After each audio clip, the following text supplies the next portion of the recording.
a cold beer on a Friday night.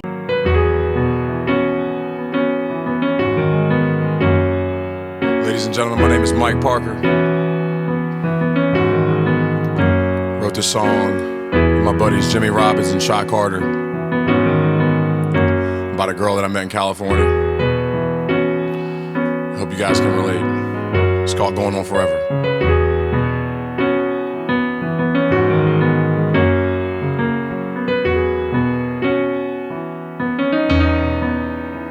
West Coast for the weekend. Couple drinks at the dive bar down the block. You walked in like a secret.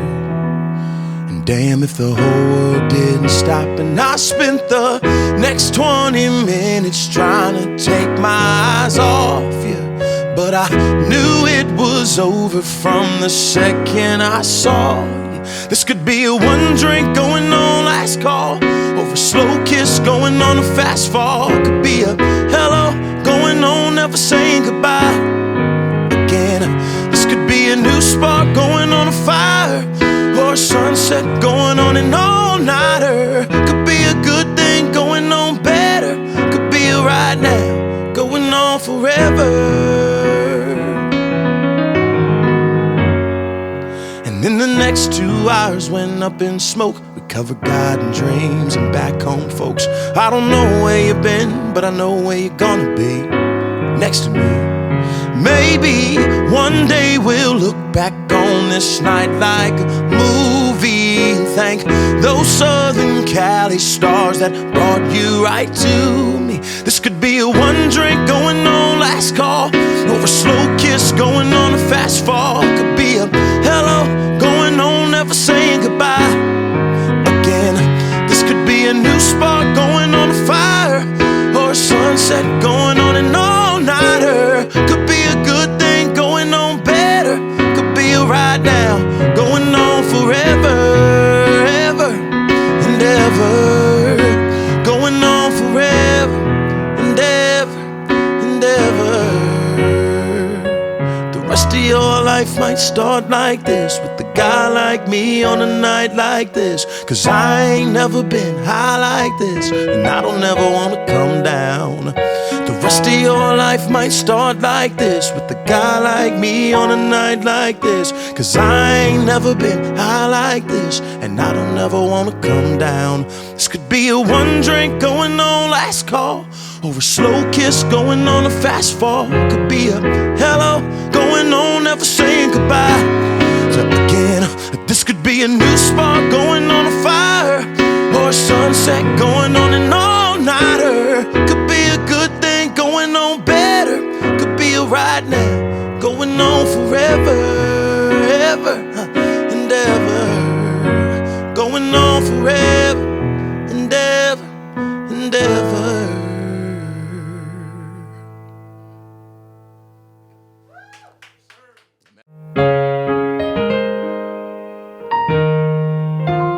This next song was the first song I got to release when I made the move to Nashville, Tennessee. Probably my favorite I've ever written, so I'm glad I get to share with you guys.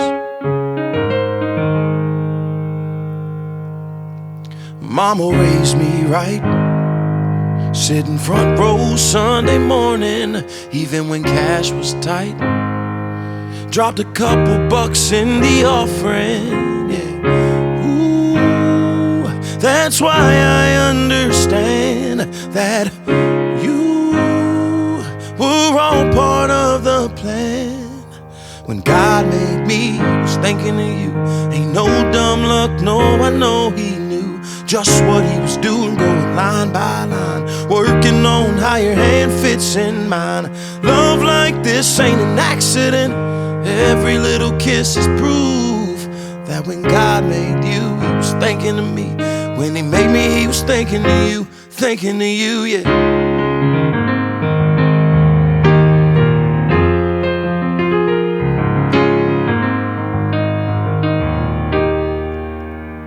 Like an answered prayer, didn't even know I was praying. I can't help but stare. You put the grace in amazing Hey, never thought he would give me one, but I think I know an angel when I see one. When God made me, he was thinking of you. Ain't no dumb luck, no, I know he knew just what he was doing, going line by line, working on how your hand fits in mine. Love like this ain't an accident. Every little kiss is proof that when God made you, he was thinking of me. When he made me, he was thinking of you, yeah. Oh, he was thinking of you, yeah, he was thinking of you. Oh, that's right, he was thinking of you, yeah. I say, ooh, that's why I understand that you were all part of the plan. When God made me, he was thinking of you. Ain't no dumb luck, no, I know he knew just what he was doing, going line by line, working on how your hand fits in mine. Love like this ain't an accident. Every little kiss is proof that when God made you, he was thinking of me. When he made me, he was thinking of you. Oh, say love like this ain't an accident. Every little kiss is proof that when God made you, he was thinking of me. When he made me, he was thinking of you, thinking of you.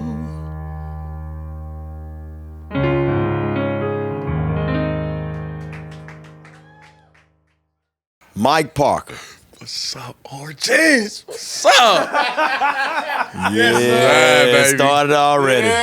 Already started. Up. A country artist hailing from a small town in Virginia. There are so many dynamics to you. When people see you for face value, they would think that you are a runway model. They would think that you are an R&B singer. They would think that you're an actor. Yeah. What is Mike Parker? Mike Parker is a small town, hometown, loves his mama, loves his Bible, loves his ramen noodles, loves the simple things in life. Mike Parker is a believer. Mike Parker is a brother. Mike Parker is a son. Mike Parker is an uncle. And Mike Parker loves being all of those things at one time. There are still some things that Mike Parker has to figure out about himself. And, you know, I feel like there's more to Mike Parker than even Mike Parker knows. And it's crazy talking to myself about myself in third person. That's okay. But getting to the That's point, okay. getting to this point That's okay. is that not even I know everything that I can be. You know, I still feel like I'm at this point in my life. I just turned 30 yesterday, and I feel like, hey man, damn, man, big 30, big 3-0, man, big 3-0, just turned 30. So again, even being at this weird point in my life where I feel young, but then I'm like, dude, getting old, man. Like responsibilities are piling up. So like, you know, even through that, I'm still figuring out. Or not figuring out, God is showing me different levels to myself that He shows in particular ways, and it's the reason that I do what I do. You know, people look at me, they're like, "Oh man, you look like you belong in Hollywood," and I'm like, "Yeah, we can do that. We can do that too." I've been to Hollywood. I've seen what Hollywood is. You know, and if that was the direction that God wanted me to go in, then I would be doing that. But I'm a believer in my faith, and God has ordered my steps, and I've prayed for God to order my steps. So wherever I'm at, no matter how I'm feeling, I know that what I'm doing is where I'm supposed to be and what I'm supposed to be doing. So I could be, you know, flipping burgers at Burger King. I'd be doing it with a purpose, because wherever I am, I know that that's where I need to be. That's where God has led me. So, yeah. Absolutely, Amen. man. You know, Mike, you know, you and I really, you know, we hit it off when we first met. One, you know, part of that being that I spent a lot of my early adulthood, you know, in the state of Virginia. Yeah. You know, we kind of know some of the same folks from up there. Amen. And another big piece that, you know, you and I always connected on was like, man, like we're doing this music thing, but man, football was a major part of our life as well, man. So, you know, talk to me a little bit about how you were able to balance, because I know you were in the orchestra growing up, but you were also playing in And I know that Northern Virginia football doesn't play at all. You know what I'm Yeah, saying? not Pretty at all. competitive up there. So, Yeah. man, tell us a little bit about how you were able to balance, man, the music side and the athletic side, because people don't realize, man, separately they're hard enough, but trying to do 100%. them at the same time, 100%. they're pretty difficult. Yeah, I mean, I think that's all intertwined in the last question, man. Like, even in high school, I knew my talents. I knew what I was good at, and I latched on to what I was good at, no matter what anyone said. You know, my teacher, I knew what I wasn't good at. What I wasn't good at was school. And, I just couldn't pay attention in the classroom. I just couldn't do it, man. You know what I mean? Like, it's just school wasn't one of my things. I wish that school was one thing that I could pay attention and, like, love and learn to love, but it just wasn't. And I fast forward to even after high school, I tried to go to school and, I gave it one more shot. I was like, God, if this is for me, let it be for me. And it just wasn't. And I'm here now talking with you. So that's how I know that, at least in that point in my life, that school wasn't my strong suit.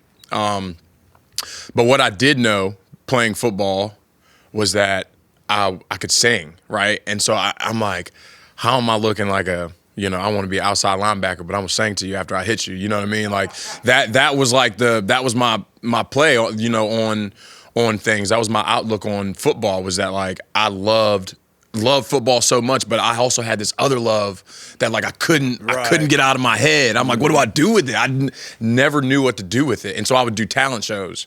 And so, like, my football coaches, they come to the talent shows, and the first one they came to, they were a little skeptic, right? They all came. It was like damn near the entire football squad came to the talent show, my first talent show in 9th grade, almost to be like, let's check this dude out. Like, let's see what he's got. Like, is this a joke? And then I do the talent show, I blow it out of the water, and they're like, oh, no, he's not kidding. And so even then, I feel like my coach was going in it expecting to come out thinking of me in one way, but then he left like, damn, like, this dude, not only is he excelling on the field, he's selling an extracurricular, knowing that my grades were horrible. I feel like that almost put a level of pressure on them to get on me about my grades, because they're like, dude, you're so talented, like, you don't even know what you have inside of you, man. Like, why don't you just pay attention in the classroom? Like, do it, like, pay attention. I'm like, it's not that easy. Yeah, it's not. I can't. I was like, I tried, man. I tried to pay Yeah. attention in the classroom, but my mind's on football, right? And then, come 10th grade, Boston College, they offered me a full ride scholarship to come play safety for them, man.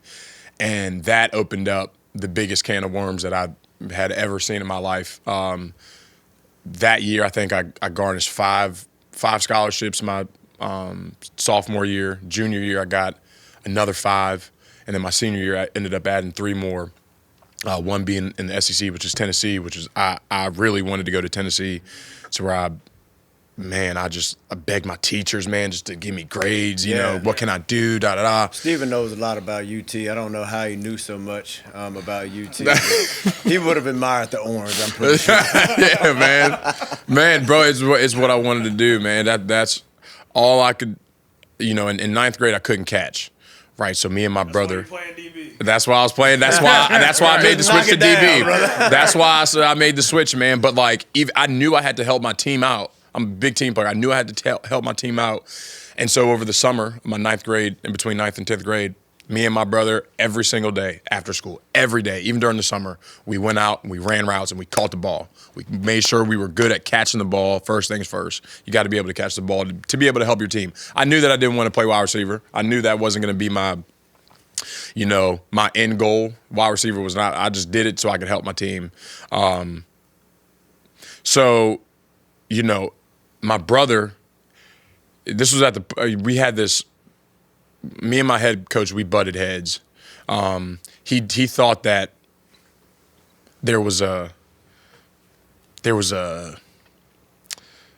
like a code that you had to live by in order to get a scholarship, or like there was like a certain way that you had to. There's only one way that you could get a scholarship, and that's getting to know the coaches and then mailing them a highlight tape, right? Like that was it. And if you didn't do that, then like you're doing it the wrong way. And so me and my brother, we were like, dude, let's just email them. Like we have the film.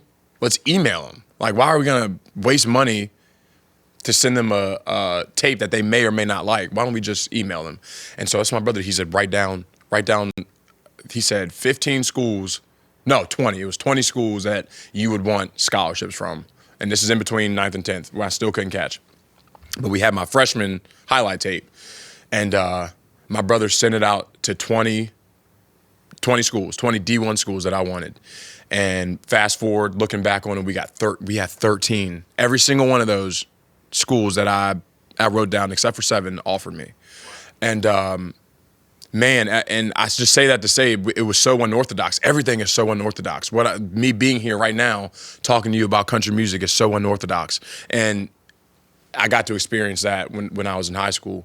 The adversity in high school that I dealt with, like my coach being like, dude, you should do it this way. And me going, well, that don't feel right. Like, I know I'm not going to do it. Even on the field, man, like, there were some times where I'm like, I'm looking at a read option. The read option is coming, but you are so sure that they're about to launch it deep. And I'm like, because a lot of times in those situations, it's you can prep, you can game plan for it, right? But as you know, within the game, within a football game, the other side of the ball, they're going to adjust to what you're doing as well. Right? For sure. So you can rely on coaching, but at some point, man, it's natural instinct has to take over. You know what I'm saying? And they have to be able to trust your athletic ability to be able to respond and and I could have been wrong. I could have been wrong 90% of the time, but in my head, I'm like, this is what you have taught me. This is what you have taught me to look for and things to look at to be able to predict what's coming. And if I'm out there looking at it, then what, where's the disdain? Like, where are we battling? Like, where's that battle? Like, why are we battling? I'm looking at it right now. I'm telling you what I'm seeing. So yeah, you're right. You have to be able to trust who you're teaching and who you're coaching. And I think that's where we butted heads, and it made it tough.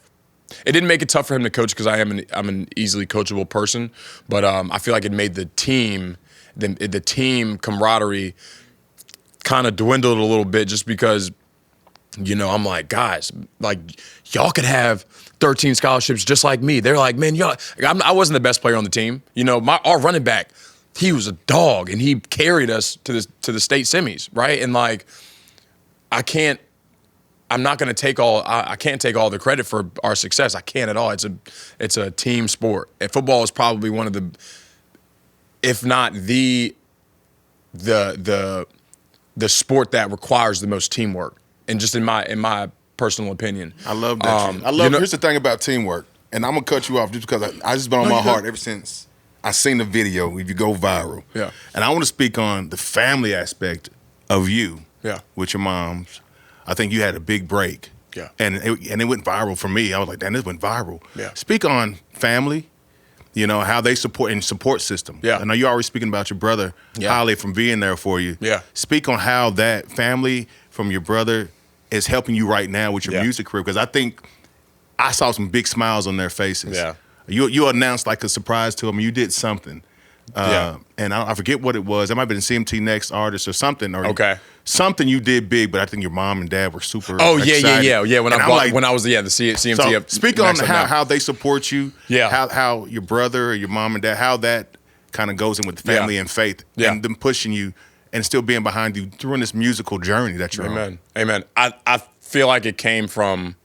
I know it came from growing up, right? Like, growing up, we didn't have shit. We didn't have nothing. My mom was a teacher. She still is in academics. My dad was a truck driver. At one point, we were balling. I really don't remember this. That time in my life. My brother reminds me all the time, or just lets me know what was going on during that time. My dad had 2 dump trucks.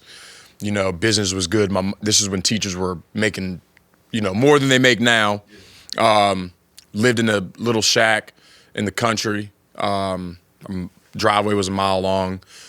I'm saying all that to say we didn't have much, but what we did have was love, and we held on to love. We held on to it. I mean, man, cold nights. I mean, ceiling leaking on me, animals falling through the roof. I'm telling a snake. My dad literally, and sorry, Dad, like told me never to tell my mom this, right? And it's crazy. I'm even saying it, but I just does mom know? It's vulnerable.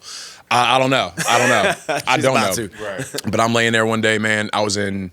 This was the turning point when we moved out. I was in 11th grade. I was 16 years old, 10th grade, and laying there, had my shirt off, and I'm watching TV. My mattress was on the floor, watching a little TV, and man, I felt this. I knew that the ceiling was leaking, but I felt this thing on my back, and I thought it was like water leaking, bro. And I turn around and there's a snake, and it's crawling down my back, right, and like it. And I start freaking out, right? My dad, he came in, he's like, yo, what's going on? I'm like, man, I'm like freaking out. I'm like, man, what the fuck? And he's like, just please don't tell your mom. He's like, we're gonna get out of here, but just please don't tell your mom. You know what I mean? And I love my dad so much that I didn't tell my mom. You know what I mean? But what my dad did was he got us out of there. You know what I'm saying? And it sucks because like that was my family home. That's why I was born and raised in that home. But it was like it got so bad that we had to leave. You know, and you know I look back on that and I still see love, right? I look back on like what we didn't have. You know, I had a next door neighbor that lived in a mansion, and I even moved in with him for a little bit because I just couldn't take it anymore. And it wore on my heart because I'm like, yo, these are my parents, man. Like, man, I love them so much, and I know they love me. They want the best for me. But I was like, man, like, you know, being in high school, and you know, getting off the bus, and they like, yo, Mike, that's your house, and then you know, it's next to a house that's got a gate and a code, and you know what I'm saying? And so in my head, I'm like, I can't live like this. I could have toughed it out. Man, thug it out, bro. Like, and I did. That's pressure. Yeah, it was pressure, man. And I had these scholarships coming in. Pressure. Coaches coming to the house, and you know, a lot of pressure, man. And, but we had love. We had love, man. So, you know, my brother, he when I was in middle school, he got locked up. The guy, my brother that compiled the highlight tapes, he got locked up for a couple of years, and that hit me, bro. It hit me hard because I didn't have him, you know, like I didn't have my dude. That was my big bro, you know, and he got out realizing that, like, you know, all of his basketball dreams were done, you know, like he had a family, he started a family. And so he just started to live vicariously through me, you know, and he rubbed that off on me every single day. He at the school before we get out. I'm thinking I'm about to go smoke some weed with my buddies and we about to go have some fun. Yeah. No, you're going to get in this car and we're going to go throw this football because Virginia Tech just called and asked for another highlight tape. You know what I'm saying? Like, always held me accountable. You know, accountability was big in our family, man. You know, with accountability, and that type of family atmosphere, it makes it very difficult to trust other people around you because you've gone through so much with this pocket of people that I think for most of us, it's hard to believe that somebody else will endure as much as we went through, this little group. So how do you find balance in creating new family for yourself in a new city?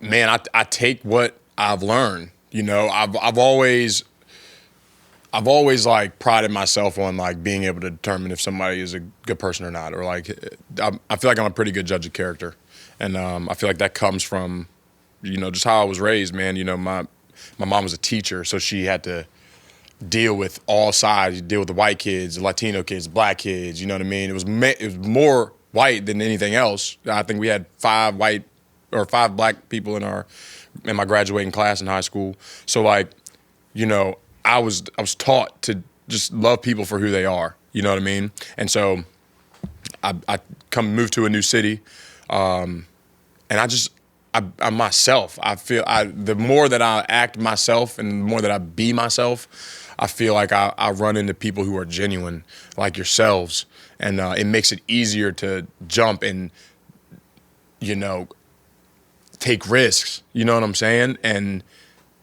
be a part of something that you don't know where it's gonna end up. You don't know how long it's gonna take.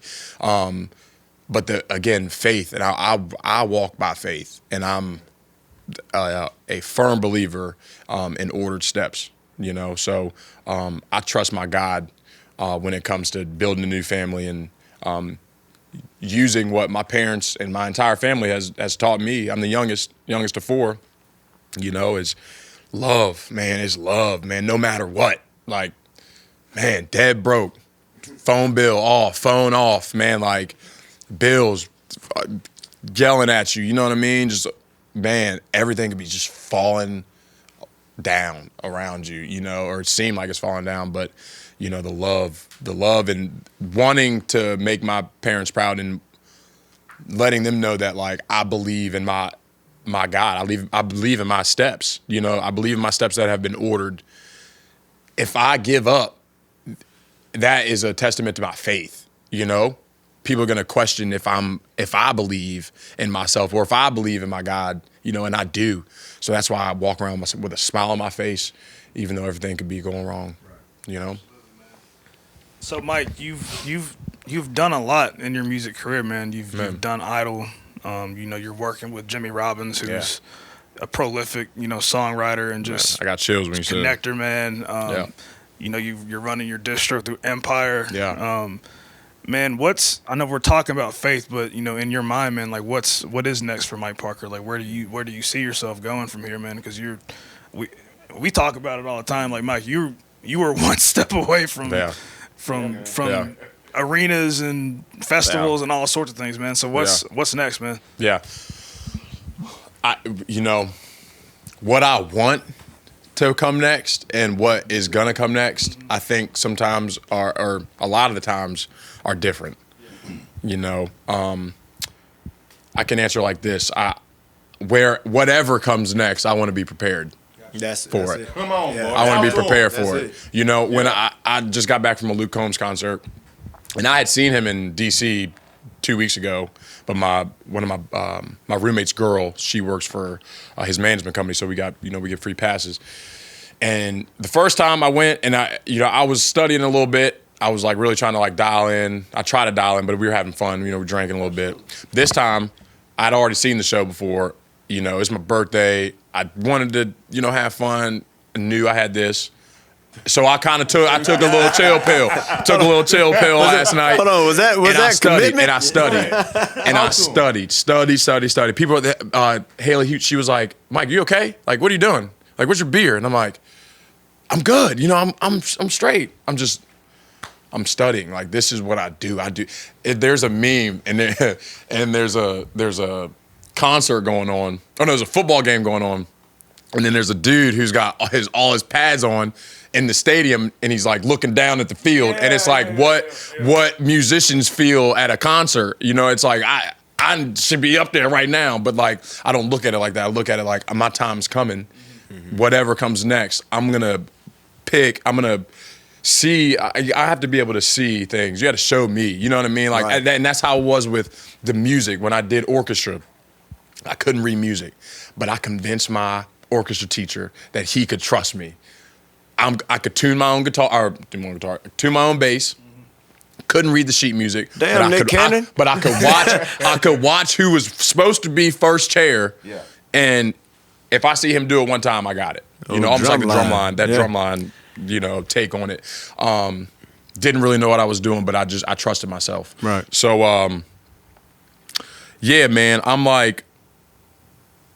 Again, I keep bringing it back to just ordered steps, man. If I'm prepared for what's coming next, even though I don't know, I've got a general idea of what's going to come next. Mm-hmm. You know what I mean? I am not like, I ain't stupid. I'm not naive. Try not to be so naive. There is a level of like surprise that I got my first song on hold, with this big artist, right? And it's like, that was supposed to happen because I've been writing so many songs, right? Mm-hmm. Am I happy? Yeah. Oh, I can't. If they cut it, whew, let's go. But if they don't cut it, it's not going to affect my next write. It's not going to affect the write after that. I'm going to write like I don't have any cuts, and that's how I've been doing it. I've prepared myself to. it's work ethic. It's my work ethic that is what takes me to the next level, and is gonna be what prepares me for whatever comes next. So Mike, why country music, man? I'll say this. I went out to LA before I moved to Nashville, and I thought R&B was my bread and butter. I thought growing up in the church, parents in a jazz band in the 80s, I grew up with my head on my mom's chest while she's on the phone talking, humming. She's a singer, I literally feel like that was like where I developed my ear.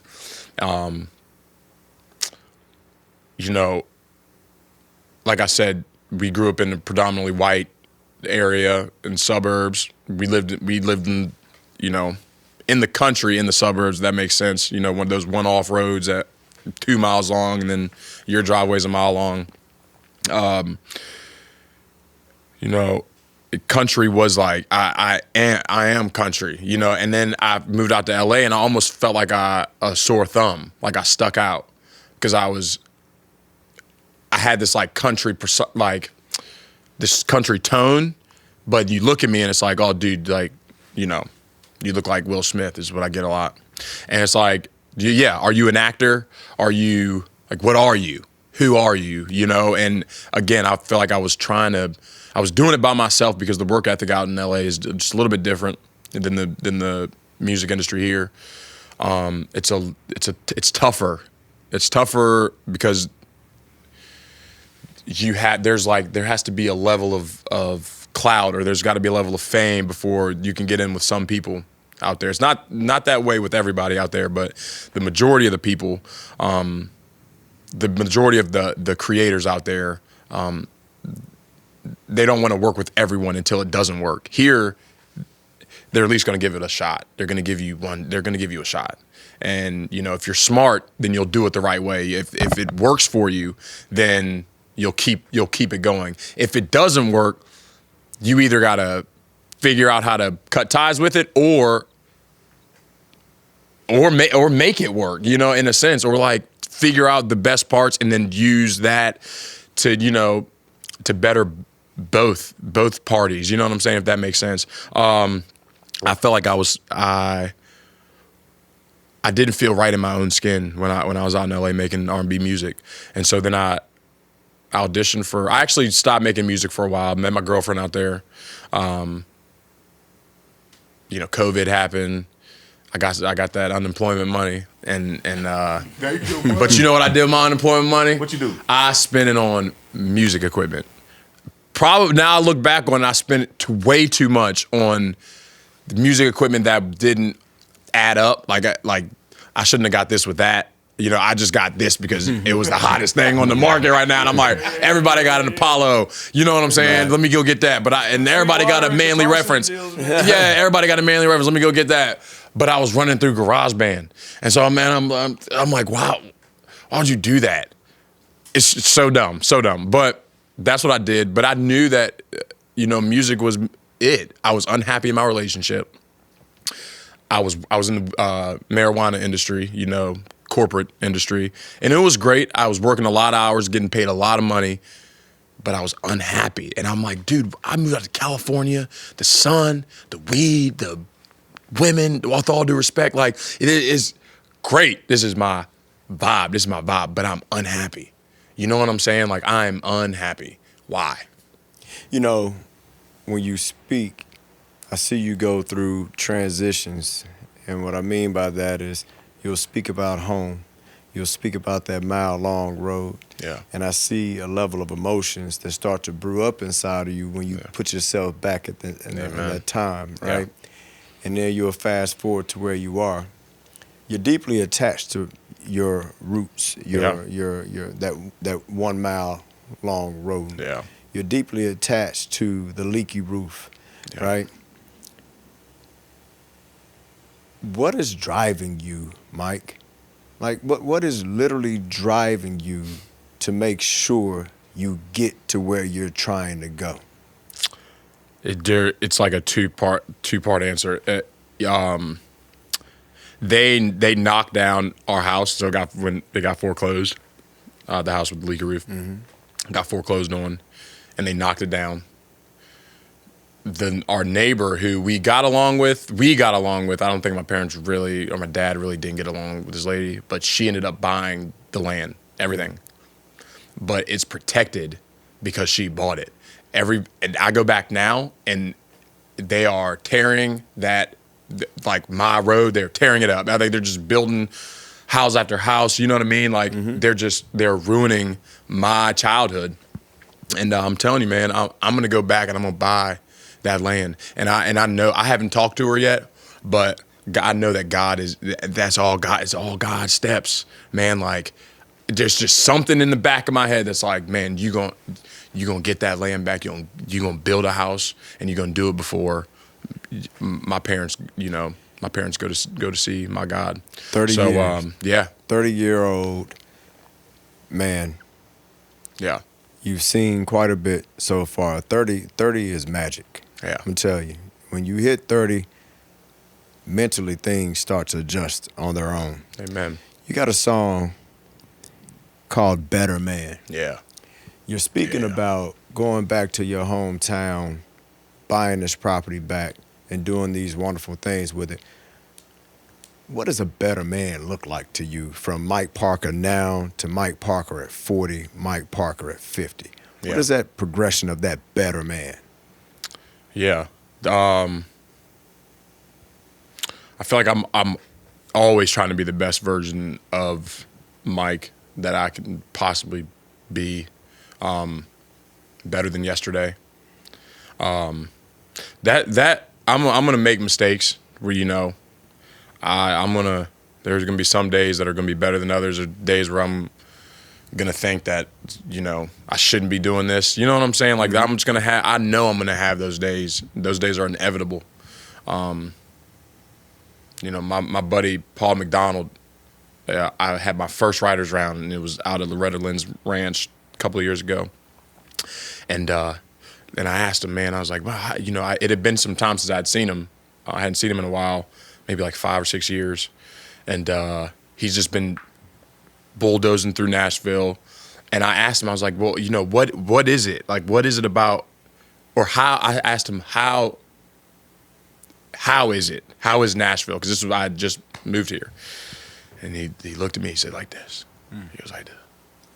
And when I get this question, Mike, how are things going? This is what I do. Because there's and it's like this is from 2 years ago to right now. This is from the moment I woke up this morning to right now. There are gonna be ups and downs throughout my day. There's gonna be ups and downs throughout the week, the month, the year. But the better man is the man that one doesn't take no for an answer. I know that this is what I'm supposed to do, so this is okay. The fire burning behind me and me just walking out of that thing. That's the better man right there. The better man is the man that calls his mom that is still struggling with leukemia and make sure that she's in good spirits. The better man is the roommate who's going to offer advice, to an otherwise unhappy roommate. Man. I'm full of love, man. I love to love, and it gets hard, man. It gets tough. Because I'm like, I'm not even all the way, happy, right? So but I look at it like, man, that this is your due diligence. You might not be in the best mood. You might not be, be in the best mental state that day. But if you can give somebody a little piece of your life, a little piece of your mind, then what could go wrong, man? And how can you help yourself? I might say something that I don't even know what I'm talking about, but it's gonna help me. And it happens all the time. And I'm like, Mike, you should use that for yourself. And it happens all the time. Yeah, and that's also a thing about writing. When I first got to town, I wasn't the best writer. I'm still not the greatest writer. I'm working with Jimmy Robbins, who's considered one of the best writers in the world. And I'm lucky enough to have been able to get into the room and pick his brain. But there's been a time where I went into the room and I didn't say anything at all, you know. And he holds me accountable. And so he texts me after and he's like, "Man, what was that? Like, you didn't say nothing." He's like, "Is everything okay?" He's genuinely curious. Like, "Everything all right, bro?" "Yeah, Jimmy, I'm just downloading. I'm studying. Like, you're my sensei, bro. And like, you're only 34 years old, but, bruh." I mean, you get into the room with this dude, and he's just like, it is. People that move here, they don't get that, and that's why it's gold to me. It's gold because, and he didn't just give it to me. He didn't just say, hey, here. It's like, what are you gonna do with the opportunities that I give you? I've given you the opportunity to get in the room with me. And again, I'm not saying he's like end all be all. I'm not saying that. I just know that he is a great songwriter, and I know that I was lucky enough to get to meet him through Idol. And fast forward, I end up, you know, he put a roof over my head for 3 months. There were just things that some artists move here into Nashville and wish that they had, and they just don't get the opportunity to do that. And I take that more seriously than the talent itself or the opportunities. And you know, I'm like, I couldn't get any luckier. Couldn't get any luckier, man. So like, I'm using the opportunities given to move forward in a risky business. It's risky, but I know I need to be here. I know I got to be here. So, yeah, man. Well, Mike, we could definitely talk to you for hours. Hey, man, come on, man. You know, we keep on going. Because, you know, you're speaking the language of artists all around this town and other places. Yeah. You definitely speak for Freddie P in so many ways, Steven in so many ways, seeing artists come and go, right? Yeah. But the definition of stick-to-itness is right in front of us. Amen. You know, you definitely have 3 brothers right here that's going to push you, hold you accountable. We'll put a stick in your back to hold you straight up and down. Yes, sir. You know, we ain't going to let you fall, right? Yes, sir. They know what I'm about to say. Come on now. Would you do this for free? Yeah. You know, like Miss Carter said, I do it for free. And I love music so much that, again, everything could be crashing down. I mean, the world could be coming to an end. I love music so much that, Period. I Point do it blank, for free. period. I do it for free. But there still wouldn't be another plan B. Yeah. Like, there's still no other. If I got to do it for free, I'm just going to do it. I'm going to do it broke. Yeah. But don't have kids no time soon. I won't. That would change your whole plan. Man. Yeah. I do it broke. I do it rich. Do it happy. Do it unhappy. I'll tell you what. It's who I am. Make your brothers a promise. Yes, sir. Because we know soon it's going to be hard to call our little brother. No, it's not. Well, you're going to be busy. We see what's happening with Shabuzi right now. I can't get Jared on the damn phone right now. Right? But at the same time, man, we're very proud of you. But when these floodgates break open, man, we need you back here to grace us again with your presence. Amen. And make sure that we walk down our own 1 mile road and go back down memory lane. That's right. And create our memories for ourselves, man, as a unit. Yes, sir. So listen, man, from behalf of me and my brothers, thank you so much for being on Origins Uncut. Thank and you. we can't wait man. to see it on the next level, brother. Yes, sir. Let's go, man. Together. Together. Absolutely. Love y'all, man. Let's go. Bed stick, sheer, Chevy, the FM, playing the petty. It's a cold beer on the Friday night.